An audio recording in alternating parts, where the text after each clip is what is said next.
Hello guys, welcome back to my YouTube channel EN learners. आई आप सब अच्छे होंगे। तो चलिए गाइस, आज की क्लास को स्टार्ट करेंगे। आज का हमारा मेन टारगेट है आपको 15 में से 15 जो है आपके एग्जाम में दिलाना। आज हम आपकी कंप्लीट हिंदी पेडागोजी डिस्कस कर लेंगे, जो कि आपके जनवरी में क्वेश्चन आए थे। सेम उसी पैटर्न पर जो है आपका जुलाई का भी एग्जाम होने वाला है। तो चलिए ज़्यादा बात ना करते हुए सीधा क्वेश्चन पर चलते हैं, और आपको क्लास कंप्लीट करने के बाद खुद ही पता लग जाएगा कि आपने क्या बेहतरीन चीज़ें पढ़ी हैं, और इन्हीं से आपका सिलेक्शन होने वाला है। और आप कमेंट करके बताना कि क्लास कैसी लगी, ठीक है। तो चलिए बात करेंगे। ये है आपका पहला क्वेश्चन जो कि आपके एग्जाम में आ चुका है। इसमें पूछा है, निम्नलिखित में से कौन सा प्राथमिक स्तर पर पुस्तकालय के प्रयोग के बारे में कौन सा सही नहीं है। तो नोट वाली चीज़ों को ध्यान देना है, ठीक है। और पूछा है, पुस्तकालय एक भंडार गृह के रूप में नहीं देखा जाना चाहिए, बल्कि अध्यापक और दूसरे वयस्क भी पुस्तकालय के आदर्श पठन व्यवहार प्रदर्शित करते हैं। सेकंड है आपका यहाँ पर, पुस्तकालय में पाठ्य पुस्तक के आपके सस्वर पठन के लिए सर्वाधिक उपयुक्त माना जाता है। शिक्षार्थी को बाल साहित्य की विविध प्रकार की विधाओं को देखने का मौका मिलता है। यहाँ पर पुस्तकों की संलग्नता के सक्रिय परिवेश के रूप में देखा जाना चाहिए। तो पूछा है, प्राथमिक स्तर पर पुस्तकालय का प्रयोग के बारे में कौन सा सही नहीं है। तो फटाफट आंसर बताइए, साथ के साथ आपको कमेंट करना है, आंसर देने का ट्राई करना है, बाकी तो आपके साथ डिस्कस करेंगे, ठीक है। आपका तो आंसर नंबर सेकंड जो है बिल्कुल सही हो जाएगा। कैसे चलते हैं, अगर बात करें इन्होंने कौन सा है कि आपका पुस्तकालय को एक भंडार गृह के रूप में नहीं देखा जाना चाहिए, बल्कि किस रूप में देखा जाना चाहिए, मतलब आपको क्या बताना चाहिए, पॉजिटिव, ठीक है। तो इसमें क्या है आपका यहाँ पर, ये सारी चीज़ें तो आपके पॉजिटिव दी हुई है, लेकिन नेगेटिव आपको बताना था, ठीक है, क्योंकि नोट आपका दिया हुआ था। तो नेगेटिव बताना था। तो इसमें क्या है, आपको सिर्फ आपका पठन याद करना, ठीक है, सिर्फ आपको बोलने के लिए ही पाठ्य पुस्तक का उपयोग नहीं किया जाना चाहिए, बल्कि क्या एक दूसरे के लिए आदर्श पठन व्यवहार प्रदर्शित करता है। विभिन्न प्रकार की जो है विधाओं को देखने का मौका बच्चों को मिलता है। साथ ही साथ सक्रिय परिवेश के रूप में देखा जाता है, ना कि सिर्फ याद करना रटने के ऊपर। ये चीज़ें जो है आपकी नेगेटिव है, तो इसी वजह से आपका स्किन जो है गलत हो जाएगा। क्योंकि जो आपका यहाँ पर बात करें प्राथमिक स्तर पर पुस्तकालय के उपयोग के बारे में, तो ये जो है आपके पढ़ने के व्यवहार का आदर्श पठन के रूप में मानी जाती है। जुड़ाव एक सकारात्मक पुस्तकालय अनुभव को बढ़ावा देने के लिए जो है वयस्कों को मूल्यवान भूमिका पर जोर देता है। तो बहुत ही बेहतरीन चीज़ है। साथ ही साथ विभिन्न प्रकार की शैलियाँ जो बच्चों को पाठ्य पुस्तक से विविध साहित्य अनुभव कराने का परिचय मिलता है। तो बच्चे अलग अलग साहित्य पढ़ेंगे तो अलग अलग नॉलेज जो है बच्चों को होगी। साथ ही साथ एक सक्रिय वातावरण है, जीवंत और आकर्षित पुस्तकालय स्थान बनाने का महत्व को पहचाना जाता है और पुस्तकालय के साथ अंतःक्रिया करता है। तो ये सक्रिय चीज़ है, बच्चे वहाँ पर जाएंगे, पढ़ेंगे, उन्हें अच्छा लगेगा, आकर्षित लगेगा। तो इस वजह से क्या हो जाएगा आपका यहाँ पर सेकंड ऑप्शन गलत हो जाएगा, और आपसे गलत ही पूछा था, ठीक है। चलिए आगे बात करेंगे। आपका कौन सा उपागम या फिर विधि या आपकी विधि से मेथड से आपका हिंदी पेडागोजी में क्वेश्चन आएंगे। तो मेथड पूछा है कि आपका कौन सी विधि है जो बच्चों की भाषा की कक्षा में उनकी अपनी सहज भाषा मातृभाषा का प्रयोग करके प्रोत्साहित नहीं करता। तो पूछा है कौन सा नहीं करता। प्रत्यक्ष विधि, ठीक है, आपका श्रव्य भाषिक, आपका प्राकृतिक, आपका संप्रेक्षणात्मक उपागम, तो कौन सा नहीं करता। तो क्या आ जाएगा आपका इसका आंसर नंबर ए बिल्कुल सही है। अगर आप डायरेक्ट चीज़ों की बात करो तो प्रत्यक्ष चीज़ें जो है बहुत ही नेगेटिव में चली जाती है, ठीक है। प्रत्यक्ष क्या, जो चीज़ आपने पहले से चीज़ें फिक्स कर रखी है वही आप बच्चों को पढ़ा रहे हो, मतलब डायरेक्ट चीज़ें आप करा रहे हो, तो ये चीज़ें गलत हो जाती है। हमें क्या करना है, बच्चों की मातृभाषा का भी प्रयोग करना है, उसको भी प्रोत्साहित करना है।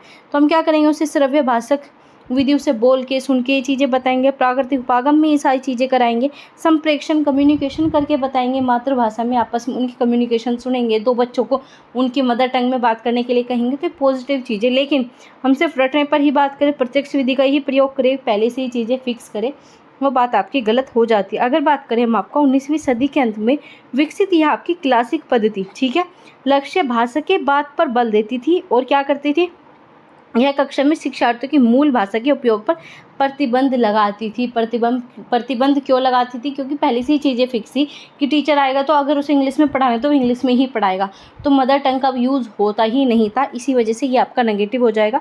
और प्रत्यक्ष प्रदर्शन का उद्देश्य प्राकृतिक भाषा अधिग्रहण को दोहराना है, और जहाँ शिष्यों के पास उपयोग करने के लिए दूसरी भाषा का प्रयोग न हो, मतलब जो चीज़ें पहले से फिक्स है हम उसे ही लेकर चले, टीचर ने जो पहले सोच लिया क्लास में जाने से पहले वही चीज़ हम करें, गलत है, ठीक है। चलिए आगे चलेंगे। इसमें आपका साक्षरता अर्जित करने के लिए किसमें गुणवत्ता, ठीक है, इसमें पूछा है आपकी मास्टरी, आपकी निपुणता होनी चाहिए साक्षरता अर्जित करने में। तो किस में आपका डिकोडिंग तथा भाषा अवबोधन में, ठीक है, आपका सटीकता, या फिर आपका ध्वन्यात्मक बोधक में, ध्वन्यात्मक जागरूकता प्रवाह में, दृश्य मतलब आपका साइट शब्दावली तथा प्रतिमान को पहचान में। तो पूछा है साक्षरता अर्जित करनी है बच्चों को, एक तरीके की हमें मास्टरी करानी। तो किस चीज़ में कराओगे कि वो बिल्कुल सही लिखे, नहीं, ऐसा तो नहीं कि बिल्कुल आप उसकी सही लिखने पर फोकस करोगे, चीज़ें नेगेटिव हो जाती है। उसे जागरूक प्रवाह, भाषा में जागरूक प्रवाह का कोई मैटर ही नहीं है, तो इसे भी कट कीजिए।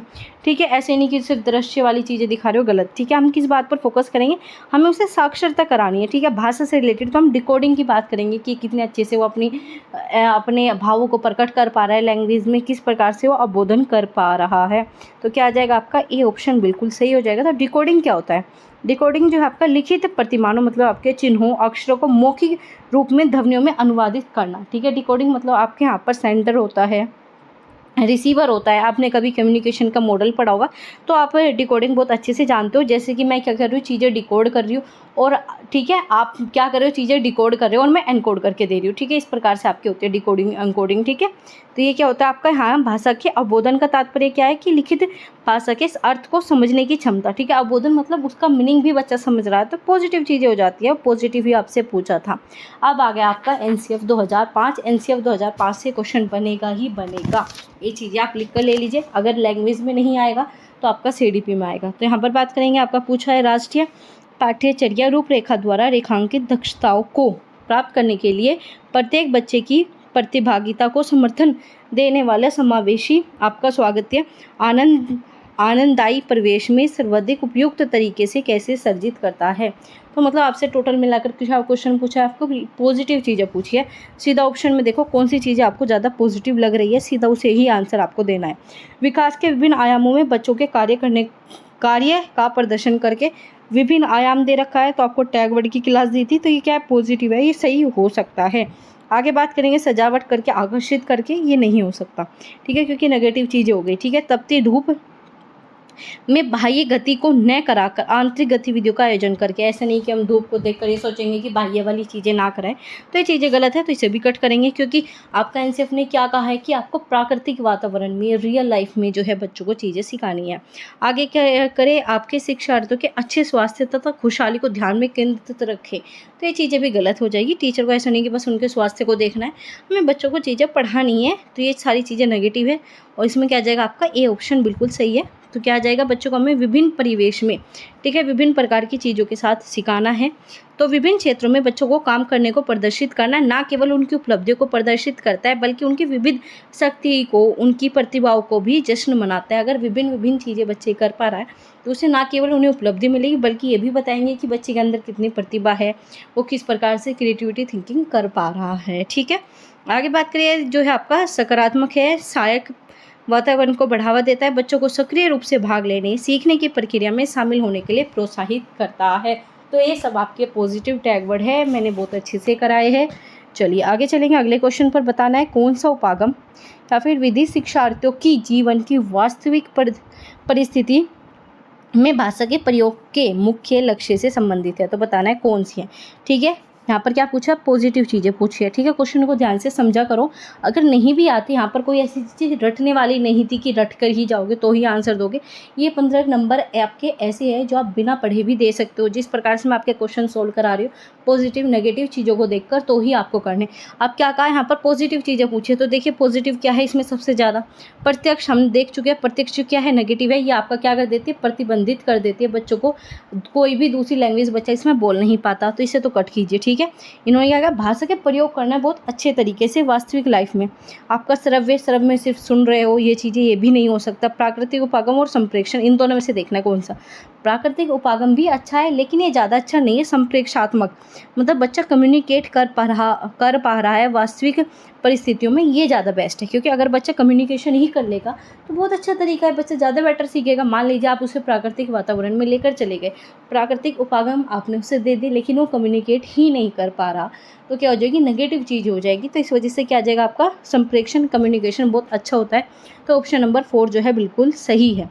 ठीक है, आपका संप्रेक्षात्मक उपागम भाषा अधिगम के साधन और लक्ष्य दोनों के रूप में जो है संचार पर जोर देता है। देखो ये साधन भी है एक तरीके का, और दूसरा लक्ष्य को भी पूरा करता है, हमें क्यों भाषा सिखानी है, क्या, ताकि बच्चे कम्युनिकेट कर पाए, ठीक है। और ये वास्तविक जीवन में भाषा के प्रयोग तथा उपयोग पर ध्यान देने पर केंद्रित करता है, और विभिन्न तरीकों से विभिन्न परिस्थितियों में प्रभावी ढंग से जो है संवाद करने की क्षमता को विकसित व प्रोत्साहित करता है। आगे बात करेंगे, ये क्या करता है, आपका इंटरैक्टिव अंतःक्रिया कराता है, ठीक है, प्रासंगिक अधिगम पर जोर देता है, शिक्षार्थियों की भाषा कौशल को विकसित करता है।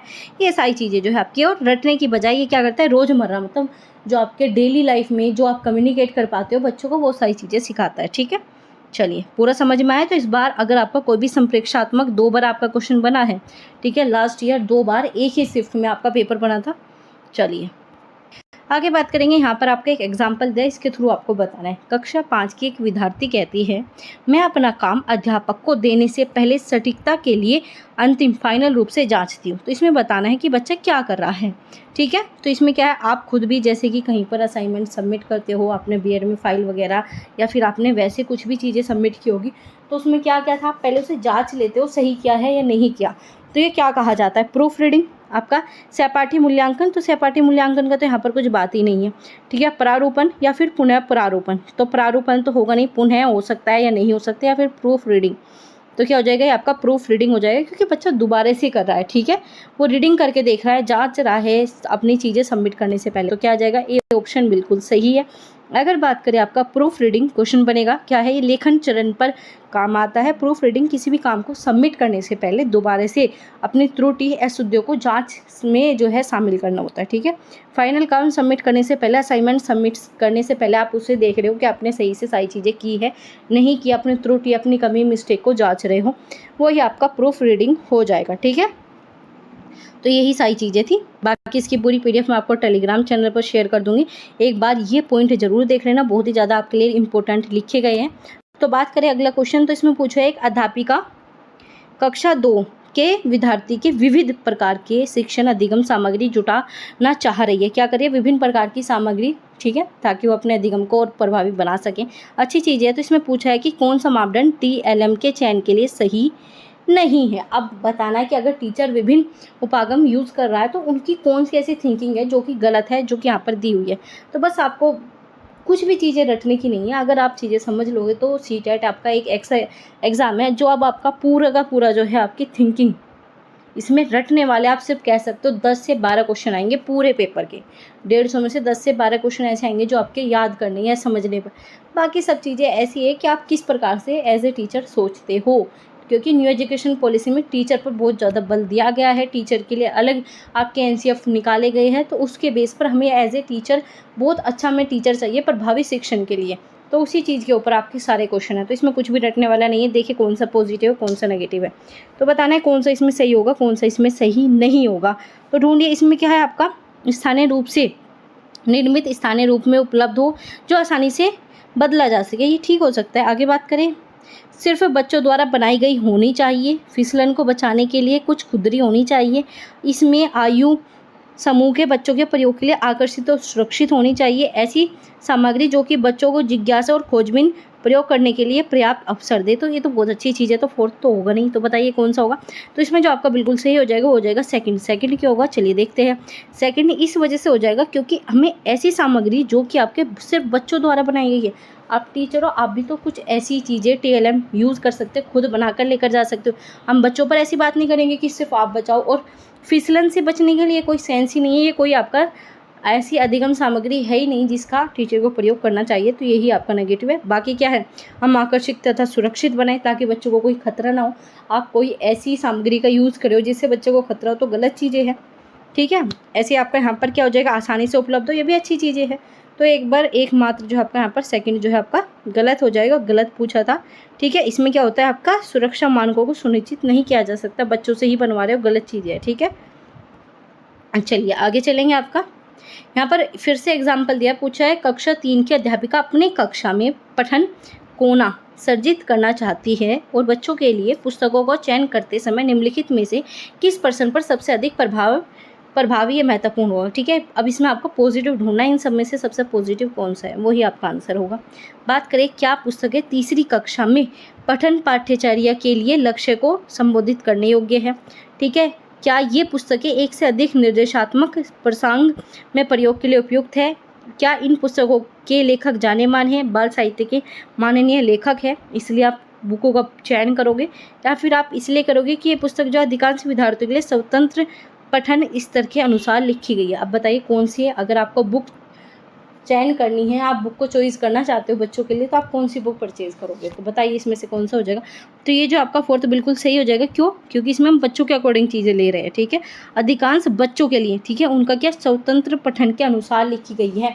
मतलब जिस स्टेज में बच्चा है, क्लास 3 की बात की गई, उसके अकॉर्डिंग अगर किताबें लिखी गई तो हम वही लेंगे। हम इसलिए नहीं लेंगे कि बहुत ज़्यादा फेमस राइटर ने लिखी है, गलत चीज़ें हैं, ठीक है। इसलिए भी नहीं लेंगे कि एक से अधिक काम कर रही है, ये भी नहीं है, ठीक है। ये भी नहीं कि वो लक्ष्य को संबोधित करने में मदद करेगी, नहीं करेगी, ये भी चीज़ें बिल्कुल आउट ऑफ सेंस दी है। तो क्या आ जाएगा आपका? फोर्थ ऑप्शन बिल्कुल सही है, ठीक है। चलिए अगर बात करें तो यहाँ पर क्या है, सकारात्मक तथा प्रभावी पढ़ाने के माहौल के लिए जो आप ऐसी बुकों को चूज़ करोगे जो कि स्वतंत्र रूप से पढ़ने के स्तर के, जो आपकी क्लास 3 है उसके स्तर को जो है संबोधित करती हो, ठीक है। बाकी आप ये पढ़ लेना। चलिए आगे चलेंगे। यहाँ पे पूछा है निम्नलिखित में से कौन सा सिद्धांत बुनियादी चरण पर पाठ्य पुस्तक अभिकल्पना का नहीं है? तो नेगेटिव पूछा है, नेगेटिव ढूंढिए इसमें से कौन सा है। मूर्त है, तकनीकी है, पाठ्यचर्या सिद्धांत है, प्रस्तुतिकरण। तो क्या पूछा? बुनियादी चरण में नहीं है। बुनियादी मतलब जो बहुत ही बेसिक सा, ठीक है। आपका मूर्त क्या आ जाएगा? मूर्त तो बिल्कुल ऐसी चीज़ें होगी जो बहुत बाद में आएगी, ठीक है। तकनीकी हो गया, पाठ्यचर्या, और आपका प्रस्तुति सिद्धांत, ये ऐसे सिद्धांत है जो कि बुनियादी चरण में इंक्लूड किए जाते हैं जब आप पाठ्य पुस्तक की अभिकल्पना करते हो, जब आप अपने करिकुलम को, डेवलपमेंट को डिज़ाइन करते हो, ठीक है। तो उसमें ये सारी चीज़ों का प्रयोग करते हैं। मूर्त सिद्धांत इतनी जल्दी नहीं आता, ये आपके लास्ट चरण में कह सकते हो। तो क्या आ जाएगा? ए ऑप्शन बिल्कुल सही है, क्योंकि पूछा था। अगर बात करें आपके यहाँ पर पाठ्य पुस्तक डिज़ाइन की, तो इसमें तकनीकी सिद्धांत को लेते हैं, क्योंकि पाठ्य पुस्तक जो है बच्चों के अधिगम को, अनुभव को बढ़ाने के लिए उपलब्ध आपकी वर्तमान तकनीकी को यूज़ करोगे। अब मान लीजिए जो पहले की पुस्तक थी, अब की पुस्तकों में आपको खुद डिफरेंस देखने को मिलेगा, क्योंकि अब की जो बुक्स है वो आपके प्रेजेंट टाइम को लेकर, तकनीकी चीज़ों को लेकर जो है इंक्लूड की गई है, ठीक है। ऐसे पाठ्यचर्या सिद्धांत पर फोकस करेंगे। प्रस्तुतिकरण हम किस प्रकार से जो है चीज़ें और ज़्यादा आकर्षित करें। अगर आप एनसीईआरटी की कभी बुक पढ़ोगे तो पढ़ने में इतनी इंटरेस्टिंग लगती है, देखने में इतना मज़ा आता है, उस बुकों को पढ़ के ही चीज़ें समझ में आ जाती हैं। तो ये किस कारण है? ताकि बच्चे बहुत ज़्यादा आकर्षित हों, ठीक है, उन्हें स्पष्ट रूप से देखेंगे तो उन्हें चीज़ें ज़्यादा समझ में आएगी, ठीक है। तो क्या आ जाएगा आपका? यहाँ पर ये तीनों होंगे, लेकिन जो आपका मूर्त सिद्धांत है ये आपका जो है नहीं आता, ये बहुत बाद में आएगा और अपर लेवल में ज़्यादा होता है, ठीक है। आगे इसका निम्नलिखित में से कौन सा व्याकरण शिक्षण को प्रभावी तरीके से पढ़ाने के लिए सही नहीं है? तो नोट पूछा है, देखिए एकमात्र आपको इसमें शब्द ढूंढना है, आपका आंसर आपके हाथ में होगा। संप्रेषण के अभ्यास को अवसर देना, टैग वर्ड में बताया था, ये तो होगा, ठीक है। आगे क्या है? कंठस्थ करना, याद करना, रूट लर्निंग, चीज़ें रटवाना, नेगेटिव है, तो यही आंसर हो जाएगा। संप्रेषण को वास्तविक पॉजिटिव है आपका। यहाँ पर प्रासंगिक नियम बिल्कुल सही है, प्रासंगिक आ गया इस वजह से ये सही हो जाएगा, ठीक है। नियम होता तो गलत हो जाता। ये भी सही है, ये भी सही है, ये भी, लेकिन नोट पूछा था तो सेकंड आंसर आ जाएगा। चलिए आगे चलेंगे। आपका यहाँ पर पूछा जाए प्रभावी व्याकरण के लिए आपका अवसर भी प्रदान करेंगे, वास्तविक संप्रेषण की भी प्रस्तुति करते हैं। इससे क्या होगा? बच्चे जो है रियल लाइफ से अपनी चीज़ों को रिलेट कर पाएंगे, चीज़ें समझ पाएंगे। ऐसे आपका यहाँ पर प्रासंगिक नियमों को भी प्रस्तुत करना आपका इसमें लिखा जाता है। चलिए आगे बात करेंगे। आपका इसमें पूछा है निम्नलिखित में से कौन सा साक्षरता शिक्षण उपागम अक्षरों और ध्वनि के बीच का संबंध पर बल देता है? तो क्या पूछा आपका? ध्वनि और अक्षरों के बीच में कौन सा जो है बल देगा? आपका स्थिति परक उपागम, स्थिति परक मतलब आप कंडीशन को देखकर जो है आप मेथड का प्रयोग कर रहे हो, तो ये तो चीज़ें नहीं होगी। आपका समग्र भाषा पद्धति, सब चीज़ को एक साथ इंक्लूड करके उस मेथड का प्रयोग कर रहे हो, नहीं होगा। व्याकरण अनुवाद की यहाँ पर बात की गई, नहीं की गई। इन्होंने क्या कहा? ध्वनि और अक्षरों के संबंध को कौन सा विज्ञान बताता है? आपका ध्वनि विज्ञान निर्देशन। ये आपका पहले भी काफ़ी बार पूछा जा चुका है और इस बार भी आपका आएगा, ठीक है। तो ध्वनि विज्ञान को याद रखना है। ध्वनि विज्ञान में आपके ध्वनि अक्षर का सामंजस्य सीखना, शब्दों को बनाना, ध्वनि का प्रयोग करना, मिश्रित करना, शब्दों को अलग अलग ध्वनियों में विभाजित करना, इन चीज़ों पर फोकस करते हैं। इसमें व्यक्ति की ध्वनि को सुनने, पहचानने, हेर फेर करने, क्षमता को विकसित करने में मदद मिलती है, ठीक है। ये सारी चीज़ें आपकी ध्वनि विज्ञान में होती हैं। चलिए आगे बात करेंगे। कक्षा 3 की अध्यापिका ने अपने शिक्षार्थियों से कहा कि वे अपने सहपाठी से सकना शब्द के प्रयोग की योग्यता किससे संबंधित 5 प्रश्न पूछे, जैसे कि तुम तैर सकते हो, गतिविधियाँ इस प्रकार किस लिए, ठीक है। अब यहाँ पर क्या पूछा है, यहाँ पर टीचर ने क्या दिया, एक एक्टिविटी दी बच्चों की कि आपको सकना शब्द का प्रयोग करना है, इससे रिलेटेड आपको कुछ क्वेश्चन पुटअप करने हैं। जैसे कि आपने कैन कुड वाले कभी सेंटेंस पढ़े होंगे, तो वही चीज़ यहाँ पर टीचर ने दी है। जैसे कि एग्जाम्पल क्या हो गया, क्या तुम तैर सकते हो, इसमें से किस प्रकार की गतिविधि जो है बच्चे यूज़ करेंगे। स्वच्छंद बोलकर, खुद से बोलकर, टीचर ने तो क्या कहा किसी और से बुलवाओ, तो ये तो होगा नहीं, ठीक है। निष्क्रिय, निष्क्रिय कैसे, जब बच्चे खुद एक्टिव है, खुद जाकर पूछेंगे तो निष्क्रिय तो होगा नहीं, गलत, ठीक है। नियंत्रित, नियंत्रित फिर से नेगेटिव पॉइंट आ गया, और यहाँ पर टीचर जो है एक्टिविटी करा रही है, बच्चा यहाँ पर एक्टिविटी करा रहे हैं, तो हमेशा पॉजिटिव टैग वर्ड आएगा। तो पॉजिटिव क्या है, मौखिक परवाह, अभ्यास, अभ्यास कर रहे हैं बच्चे, यहाँ पर प्रैक्टिस कर रहे हैं मौखिक रूप से। क्वेश्चन ही तो पूछ रहे हैं, तो लिखित इसमें है नहीं, तो मौखिक आ जाएगा, तो थर्ड ऑप्शन बिल्कुल सही है। इस प्रकार से जो है आपको अपना आंसर देना था, ठीक है। छात्र जो है इस प्रकार के प्रश्न पूछकर उत्तर देने, बोलने का अभ्यास कर रहे हैं, कम से कम रुकने तथा झिझक को। इससे टीचर क्या कराना चाह रहा है कि बच्चे कम, जो बच्चा बिल्कुल नहीं बोलता वो बोलना सीख जाएगा, जो बच्चा कम बोलता है, रुकता है, गलत मिस्टेक करता है, जब उससे 5 क्वेश्चन एक साथ पूछे जाएंगे तो थोड़ा स्पीडली बोलेगा, हिचक उसकी झिझक दूर होगी। ये सारी चीज़ें जो है टीचर यहाँ पर कराना चाह रहा है, और कैन मतलब कैन कुड वाला प्रारूप जो है यहाँ पर यूज़ किया गया है। चलिए आगे बात करेंगे। एक अध्यापक ने, तो आप सारे क्वेश्चन देखो, ये हिंदी पेडागोजी के जो लास्ट ईयर आया आपके जनवरी में, तो इसमें क्या देखने को मिल रहा है, इसमें सारे आपके क्या है, सिर्फ थिंकिंग बेस पर है। आप एज ए टीचर क्या सोचोगे, सारे क्वेश्चन ऐसे हैं, तो बहुत ही ईजी है सीटेट निकालना, अगर आप इसके पैटर्न को समझ लेते हो। मैंने आपको इतनी क्लासेस करा दी, इतने में तो आपका पैटर्न बिल्कुल आपको समझ में आ गया होगा। और मैंने सिर्फ इस चीज़ पर फोकस किया कि आपको क्वेश्चन नहीं आता, किस प्रकार से क्वेश्चन सोल्व करोगे। इसमें कोई भी क्वेश्चन ऐसा नहीं था कि रट कर आपको आंसर देना था, नहीं, समझे, उसी के बेस पर जो हम आंसर पर गए हैं। तो यहाँ पर क्या है, एक अध्यापक ने शिक्षार्थियों को अपने सहपाठी से अपनी अभ्यास पुस्तिकाओं की अदला बदली कर जांचने के लिए कहा, ठीक है। यह कार्य का उद्देश्य देखो, यहाँ पर क्या कहा टीचर ने कि भाई तुम इसकी कॉपी देखो और ये तुम्हारी कॉपी देखेगा, तो इससे क्या होगा, इससे क्या होगा, आपका संरचनाओं को नियंत्रित करना गलत है, क्योंकि यहाँ पर तो बच्चा अच्छी चीज़ें सीखेगा। यहाँ पर बच्चा जो चीज़ें खुद नहीं आती वो उसकी कॉपी में देखेगा, तो उसे चीज़ें समझ में आई, हाँ भाई मैंने तो वहाँ पर ये आंसर गलत लिखा, तो यहाँ पर उसकी जो थिंकिंग है वो डेवलप होगी, ठीक है। यहाँ पर क्या, सहपाठी के काम की जांच करने से कौशल विकसित होगा, बिल्कुल सही है भाई, ठीक है। यहाँ पर क्या है, विस्तृत पठन का अभ्यास करवाना, वो वहाँ पर विस्तृत पठन का अभ्यास नहीं करा रही, वो क्या करा रही है कि काम की जाँच करने के कौशल को विकसित, कि अगर आप कॉपी चेक करोगे तो किस प्रकार से करोगे, उसकी स्किल जो है डेवलप करवा रही है, ठीक है। आपने भी क्या होगा, कभी ट्यूशन या आपने पढ़ाया होगा, तो क्या करते हैं, जो बड़े बच्चे होते हैं उन्हें हम छोटे बच्चों की कॉपी दे देते हैं कि आप इनकी चेक करो, इससे क्या होगा, उनकी भी स्किल डेवलप होगी। ऐसी ही नई शब्दावली का प्रयोग का अभ्यास कराना ही गलत है, हमें नए शब्द का नहीं, हम वहाँ क्या करें, मेन जो है हमें काम करने की जाँच का कौशल विकसित कर रहे हैं, तो सेकेंड जो है बिल्कुल सही हो जाएगा, ठीक है। तो इसमें सेकंड बिल्कुल सही है। तो इससे क्या होगा, त्रुटि को पहचानेगा, भाई उसने कहाँ पर गलती की है, एक दूसरे की, अपनी भी और दूसरे की भी, ठीक है। इससे प्रोत्साहित करने, मतलब सुधारने की क्षमता को बढ़ाने के लिए प्रोत्साहित मिलेगा, ना केवल विषय वस्तु के बारे में समझाना है बल्कि रचनात्मक प्रक्रिया प्रदान करना है, ठीक है। फीडबैक बच्चों को मिलेगा। आगे बात करेंगे। यहाँ पर आपका पूछा है निम्नलिखित वाक्य के संदर्भ में कौन सा कथन सही नहीं है, ये पूछा है कौन सा सही नहीं है, नोट आपका दिया है। यहाँ पर क्या है, बच्चों द्वारा शिशु गीत आपका अल्पाना किसके तरीके है, पूछा है किसके तरीके हैं, तो इसमें उच्चारण के अभ्यास कराने के, ठीक है। आपका अभिव्यक्ति का संवर्धन तथा वाक्यों की लय करना, आपके शब्दावली को समृद्ध करना, या फिर आपका कटस्थ करना, शब्द और आपका वाक्य संरचना को कटस्थ करना। नेगेटिव पूछा था, नोट मिल गया सीधा, क्या कटस्थ करना, ये कभी भी आपका पॉजिटिव हो ही नहीं सकता, चाहे क्वेश्चन में कुछ भी पूछा हो, तो यही आंसर हो जाएगा। और बाकी क्या होगा, जब आप बच्चों को गीत पढ़ा रहे हो, पोएम, तो इससे क्या होगा, बच्चे के उच्चारण में अभ्यास होगा, बार बार प्रैक्टिस करेगा, पोएम बोलेगा, और उससे बच्चों को लय मिलेगी। जैसे बच्चे कोई भी पोएम बोलते हैं तो उसकी लय को पकड़ लेते हैं, ठीक है। शब्दावली को समृद्ध करने का यहाँ पर जो अच्छा मौका मिलता है। तो इसी वजह से जो है पोएम के जो प्राथमिक लाभ है, या कह सकते हो गीत है, इन सब के क्या प्राथमिक लाभ है, उच्चारण का अभ्यास को कराना, तुकबंदी बच्चा सीख जाए, ठीक है, लय बढ़ाने में, ठीक है, ऐसे आपका शब्दावली का विस्तार करने में, ना कि उन्हें रटवाने वाली चीज़ें नहीं होती, ठीक है। आगे बात करेंगे आपका बुनियादी चरण की अवस्था वाले बच्चे जो है अधिगम में तब कहीं अधिक संलग्न होते हैं, मतलब सबसे ज़्यादा कहाँ पर होंगे बताना इसमें। जब वे अपनी कॉपी के अक्षर को बार बार ट्रेसिंग करके तथा बार बार लिखते हैं, आप उन्हें रिपीटेड वही काम दे रहे हो, उसमें ज़्यादा एक्टिव होंगे? नहीं भाई, ऐसा तो नहीं है कि बच्चे को तो ये बोरियत लग सकता है। अगर आप किसी बच्चे को कहते हो ये काम दोबारा करके लाओ तो बच्चा मना कर देता है, उसका फेस देखा करो, उसका ये हो जाता है कि भाई ये काम मुझे दोबारा करना, तो ये उसके लिए क्या होता है, बोरिंग होता है। तो ये तो होगा नहीं। यहाँ पर क्या है, मुख्य केंद्र सिर्फ सूक्ष्म गत्यात्मक कौशलों को विकसित करना कि हम उसके लिखने की प्रैक्टिस को बढ़ा रहे हैं, गलत है भाई ये भी। वे अध्यापक के पीछे शिशु गीत गाते हैं, ये तो भाई बिल्कुल आउट ऑफ सेंस का हो गया। तो क्या इससे क्या होगा, वे इसमें हमें क्या देखना है, वे सभी ज्ञान इंद्रियों का प्रयोग करें और अपने हाथों का सक्रिय प्रयोग किया जाए। इस वजह से जो है बुनियादी चरण में फोकस किया जाता है।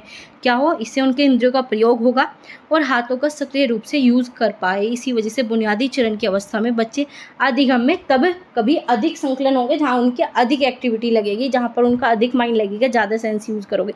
अगर आप बच्चों को सिर्फ बोल कर बता रहे हो, ठीक है, आप उन्हें ABCD सिखा रहे हो बोल बोल कर, ठीक है, बच्चे के यहाँ पर ध्यान नहीं लगेगा। वहीं आप एक पिक्चर लगा दो, ठीक है, और उसमें ABCD वगैरह उसी में, ठीक है, बोल कर बताओ, देख कर, तो उसमें बच्चे को ज़्यादा सेंस लग रहा है, तो वहाँ पर बच्चा ज़्यादा प्रभावी ढंग से सीखेगा।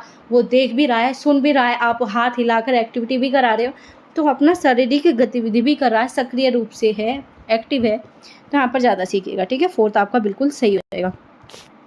ठीक है, ये आपका यहाँ पर दिया हुआ है। इससे क्या होगा, आपका बहु इंद्रिया जो है ज़्यादा बच्चों की विकसित होगी, स्पर्श होगा, दृष्टि होगी, श्रवण गंध, ये सारी चीज़ें हमें ज़्यादा से ज़्यादा आपकी ज्ञान इंद्रियों को यूज़ करना होता है। ठीक है, ये सारी चीज़ें आपकी यहाँ पर होगी। पूरे के पूरे कंप्लीट मैंने आपके 15 क्वेश्चन करा दिए जो कि आपके लास्ट ईयर पूछे गए थे। पूरी PDF आपको पढ़नी है। ठीक है, वैसे मैंने आपको लगभग जो भी चीज़ें इंपॉर्टेंट थी सब बताई है, लेकिन फिर भी कुछ ऐसे पॉइंट है जो आप खुद से पढ़ोगे तो ज़्यादा बेटर चीज़ें समझोगे। पूरी PDF आपके लिए बहुत ज़्यादा इंपॉर्टेंट हो जाएगी। पूरी PDF आपको टेलीग्राम चैनल पर मिल जाएगी। और अगर आप वैकेंसीज़ की अपडेट पाना चाहते हो, हमारे व्हाट्सअप चैनल को ज्वाइन कर सकते हो। जो भी वैकेंसीज़ निकलती है, प्राइवेट निकलो, गवर्नमेंट निकलो, PhD या फिर कोई अदर जो भी आपकी इन्फॉर्मेशन अपडेट होती है, वो सब आपको व्हाट्सअप चैनल पर शेयर कर दी जाती है। तो ये आपके कंप्लीट पेडागोजी हो गई। इस क्लास से आपको बहुत ज़्यादा हेल्प मिलने वाली है आपके एग्जाम में। अगर क्लास अच्छी लगी हो तो आप कमेंट करके बता सकते हो, साथ ही साथ लाइक कर दीजिए और अपने उन सभी दोस्तों के साथ शेयर कर दीजिए जिनका CTET पास नहीं होता। तो चलिए गाइस, मिलेंगे आपसे अगले क्लास में।